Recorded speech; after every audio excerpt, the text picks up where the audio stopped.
देखो हमको क्वेश्चन दिया गया है open loop transfer function of negative unity feedback system is कुछ गिवन है, एक ट्रांसफर फंक्शन गिवन है और यहाँ पे T1 और T2 कांस्टेंट है, ठीक है। और हमसे फेज क्रॉसओवर फ्रीक्वेंसी पूछी गई है। तो ये क्वेश्चन अगर ऐसे देखें तो डायमेंशन एनालिसिस अभी अगर इसमें लगा लें तो यहाँ जे ओमेगा जब पुट करेंगे, जे ओमेगा T1 होगा, ठीक है। तो फ्रीक्वेंसी जो ओमेगा होती है इसकी यूनिट क्या होगी, 1/सेकेंड होगी और T1 की यूनिट सेकेंड होगी, ठीक। तो हम इसको ऐसे क्या सोच सकते हैं कि T1 T2 की यूनिट सेकेंड सेकेंड है, तो ये क्या आ जाएगा अंडर रूट सेकेंड स्क्वायर, इसका क्या आ जाएगा सेकेंड स्क्वायर, इसका यूनिट आ जाएगा सेकेंड रूट सेकेंड, इसका आ जाएगा 1/सेकेंड रूट सेकेंड। तो ये देखा जाए तो डायमेंशनली जो है फ्रीक्वेंसी है। बाकी ये ऑप्शन सही हो गया, बाकी गलत हो गए। बट इसमें अब बात करते हैं जो कॉन्सेप्ट पे पूछा गया है कि क्वेश्चन क्यों पूछा गया है, इसमें कॉन्सेप्ट क्या लग रहा है। ये तो मतलब हमने बेसिक फिजिक्स लगा के इसको सॉल्व कर लिया। अब हमें दिया गया है open loop, the open loop transfer function of a unity negative feedback system etch, ठीक है। अब ये स्टेटमेंट ध्यान देने वाली बात है, ओपन लूप ट्रांसफर फंक्शन, ठीक। अब जैसे अगर एक ये सिस्टम बना हो, इसको हम बोलते हैं रिस्पॉन्स। यहाँ पे कुछ मान लो समर लगा हुआ है, ठीक है। तो इसका सिंबल मैं भूल रहा हूँ, मिक्सर का सिंबल, ये ऐसे कभी यहाँ सिग्मा लिखा होता है, कुछ लिखा होता है। अभी ये समर है, यहाँ निगेटिव फीडबैक है और ये देखो ये जी है, ठीक। ये आगे का गेन है और यहाँ पे हमने ये कहा ये इसका आउटपुट आ रहा है और इसको फीडबैक कैसे किया गया है, एक एच लगा के, ठीक। अब इसमें जो ओपन लूप ट्रांसफर फंक्शन है, जनरली हम इसमें जो ये जो जी एच है, ठीक है, ये जो जी एच है इसको हम बोलते हैं ओपन लूप ट्रांसफर फंक्शन, ठीक। इसका कहने का क्या मतलब है, हमने ये लिया जिस लूप को यहाँ से जो है, यहाँ जो तीर यहाँ देखो कनेक्टेड है, यहाँ से ओपन कर दिया, तो ये जो जी एच बना इसको बोलते हैं ओपन लूप ट्रांसफर फंक्शन, ठीक है। तो ये तो यहाँ पे गिवन है, तो इसका मतलब जो हमें open loop transfer function given है यानी हमको जी एच गिवन है, ठीक। तो इसका मतलब ये यूनिटी फीडबैक है, इसकी जी एच की वैल्यू हमको बता दी गई है, ठीक है। अब हमसे पूछा जा रहा है फेज क्रॉसओवर फ्रीक्वेंसी क्या है, वो फ्रीक्वेंसी जिस पर हमारा सिस्टम क्या करता है, हमारे सिस्टम में क्या होता है कि फेज जो है वो -180 डिग्री हो जाता है। -180 डिग्री हम बोलते क्यों है, ठीक। अगर मैं इसका transfer function complete transfer function लिखूं तो इस सिस्टम का ट्रांसफर फंक्शन जो कंप्लीट ट्रांसफर फंक्शन आएगा वो क्या आएगा, G/1+GH आएगा, ठीक है। ये इसका कंप्लीट ट्रांसफर फंक्शन हुआ। अब अगर मैं इसको मैं चाहता हूँ क्या हो ये, इसकी फेज क्रॉसओवर फ्रीक्वेंसी, तो फेज क्रॉसओवर फ्रीक्वेंसी ये शब्द कहाँ से आया होगा, यानी अगर हम इसका मॉडुलस ले लें या कुछ इसमें फ्रीक्वेंसी निकालते होंगे, है ना। तो जनरली क्या होता है कि ये जो 1+GH, ठीक है, G/1+GH है, इसको जब हम इक्वल टू जीरो लिखते हैं, 1+GH, इसको जब हम इक्वल टू जीरो बोलते हैं तो ये होती है हमारी कैरेक्टरिस्टिक इक्वेशन, ठीक। तो अब देखो अगर मैं GH=-1 लिखूं तो ये देखो ये कुछ बता रहा है, GH=-1, ठीक।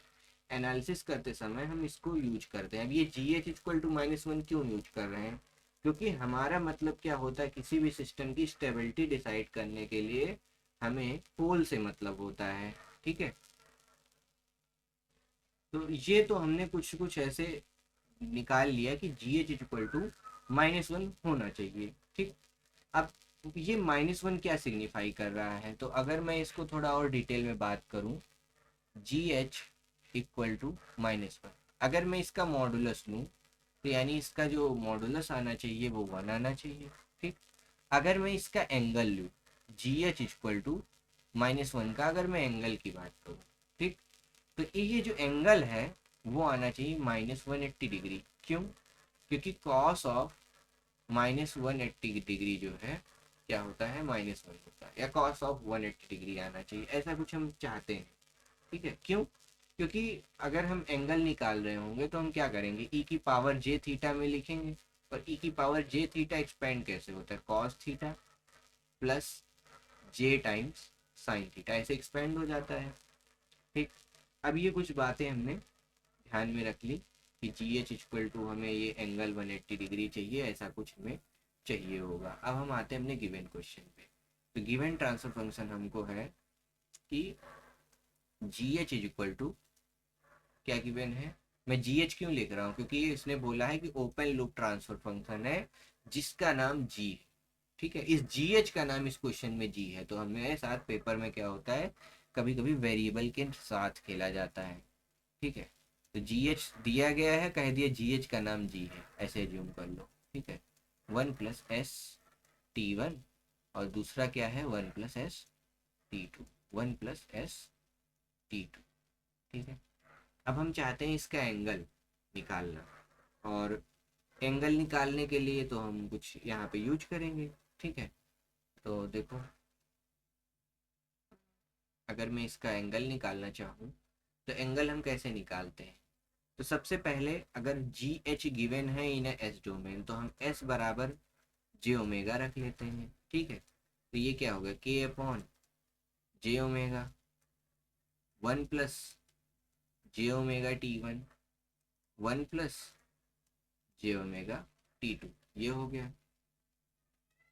ठीक, अब जे ओमेगा क्या बता रहा है, 1 + जे समथिंग लिखा है ना, तो इस चीज को हम ई की पावर में क्या लिख सकते हैं, यानी हम इसको लिख सकते हैं के टाइम्स, ये देखो ई की पावर, ये देखो जे ओमेगा लिखा है। ठीक है, के अपॉन जे ओमेगा लिखा है, तो जे ओमेगा को हम क्या बोलते हैं, ई की पावर जे थीटा बराबर कॉस थीटा प्लस जे टाइम्स साइन थीटा होता है। यानी अगर हम इसे इस चीज को ई की पावर थीटा में लिखना चाह रहे हैं, है ना, तो हम ये बोल सकते हैं टेन इनवर्स। ठीक है, tan inverse sine theta upon cos theta बराबर क्या हो जाएगा, हमारा एंगल निकल जाएगा। ठीक है, तो वो एंगल निकालने के लिए हम यहाँ क्या करेंगे, ई की पावर, ठीक है, यहाँ हम लिखेंगे जे टाइम्स टेन इनवर्स, ठीक है, ओमेगा अपॉन, यहाँ देखो कुछ है नहीं, यहाँ केवल ओमेगा टर्म है और दूसरा वाला टर्म प्रेजेंट नहीं है, तो हम इसको क्या बोलेंगे, ओमेगा अपॉन 0।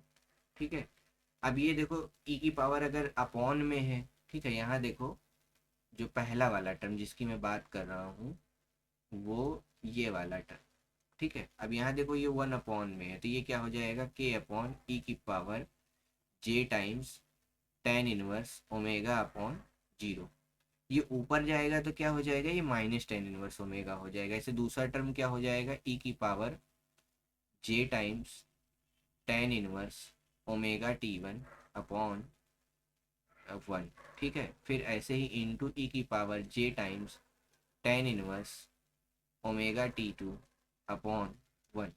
ठीक, अगर हम इसको ई को ऊपर लेके जाएं तो हमें क्या पता है कि नीचे से जब पावर मल्टीप्लाई में होती है किसी चीज़ की, तो पावर्स क्या हो जाती हैं, ऐड हो जाती है। अगर हम कहें ए की पावर ए की पावर बी इंटू ए की पावर सी लिखा है, तो इसको हम लिख सकते हैं ए की पावर ए प्लस बी प्लस सी।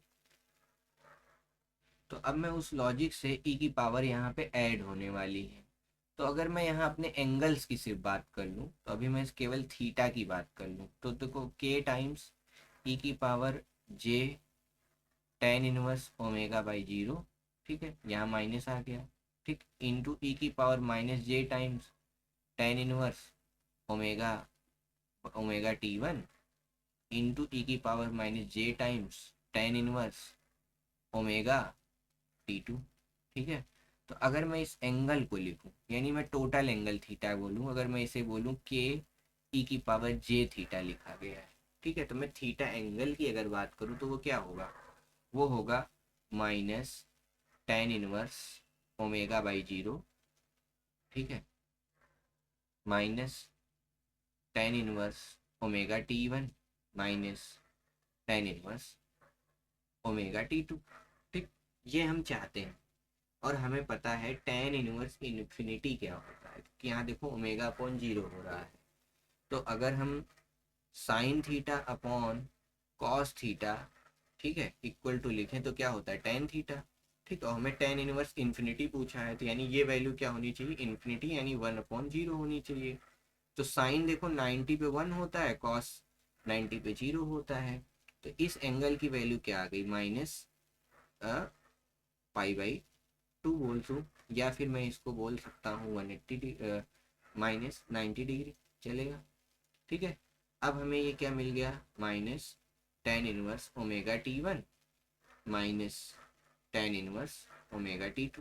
ठीक है, अब हमें ये एंगल क्या चाहिए, ω t1 और ω t2 हमें कितना चाहिए, 90 चाहिए, क्योंकि अगर मैं सिंबल्स 90 को अगर उधर भेज दूँ, एंगल थीटा। ठीक है, अब हमारे पर्पज क्या था, हम जो चाहते थे क्वेश्चन में, हम क्या चाहते थे, क्वेश्चन में हम चाहते थे angle theta equal to -180 degree हो। ठीक है, ऐसा हम चाहते थे, स्टेबिलिटी के लिए हम ये चाहते थे। अगर ऐसा होता है तो हमारी जो स्टेबिलिटी होती है, यानी माइनस बता रहा है पोल्स को, और 180 डिग्री भी पोल्स को ही बता रहा है। तो अगर हम चाहते हैं कि 180 डिग्री, और जो हम प्लॉट वगैरह करते हैं तो वहाँ 180 डिग्री की, -180 डिग्री की लाइन खींचे होते हैं, और उसी से हम डिसाइड कर लेते हैं। ठीक है, तो हम क्या चाहते हैं, ये वैल्यू जो है 180 डिग्री के बराबर आए।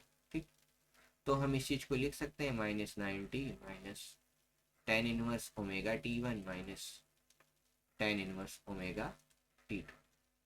ठीक, तो